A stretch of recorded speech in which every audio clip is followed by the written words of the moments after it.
But in fact, there may be another explanation, and that is if the energy of empty space were much bigger, see, if you put energy in empty space, it's gravitationally repulsive. It blows, it doesn't suck, okay? And that means that it's causing the current expansion of the universe to speed up, which is unprecedented, was almost unbelievable. But that means, well, and we'll talk about what it means for the future, but if the energy were much greater, then the universe would have started speeding up much earlier. And in fact, it would have started speeding up before galaxies formed. And that gravitational repulsion would have caused matter to move apart before it could collapse into galaxies. And that means there'd be no galaxies. But if there are no galaxies, there'd be no stars. If there are no stars, there'd be no planets. If there are no planets, there'd be no astronomers. And so the universe is the way it is because astronomers are here to measure it, is the argument. And it sounds funny, but it's actually maybe true. It's something called the anthropic principle. But if it's true, it means this fundamental constant in nature is an accident. And there may be many universes in which that number is different. But in those universes, there aren't people around or beings around, perhaps, to ask the question. So it addresses in one of the fundamental aspects of the question, why is there something rather than nothing, is, if there were nothing, we wouldn't be here to ask the question.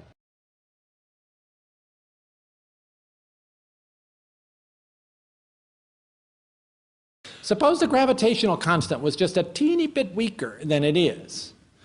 Well, amazingly, if it were just 1 part in 10 to the 14th weaker than its actual value, then after the Big Bang, there would not have been enough gravitational force to result in coalescence of stars, galaxies, planets, and us.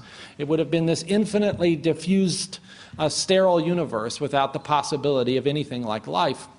If the gravitational constant was a tiny bit stronger, then everything would come back together a little too soon, and the Big Bang would be followed by a big crunch. Not a pretty picture, because we needed the time, of course, for life to appear, and that time would not have been offered. So here you have a really interesting circumstance where this constant, which could have had almost any value you could imagine, happens to have exactly the precise value, and a very fine tolerance indeed, that makes life possible. And that's just one of about 15 such constants, all of which, if you tinker with them, result in a universe not capable of sustaining any kind of form of life. I'm not just talking about life like we recognize it, but anything that involves complexity. And that seems to be a profound challenge to the strict atheist, although there's a way out of it. So let me tell you what the way out is. I mean, basically, you've got 2 options here. First of all, you cannot say this is just a coincidence. It is too unimaginably unlikely to be just a coincidence. So either there is an infinite series of parallel universes out there that we cannot measure that have different values of these constants, and of course we have to live in the one where life is possible, or we wouldn't be here having this conversation. Or you have to say that they were actually set on purpose. Now, which of those conclusions requires more faith?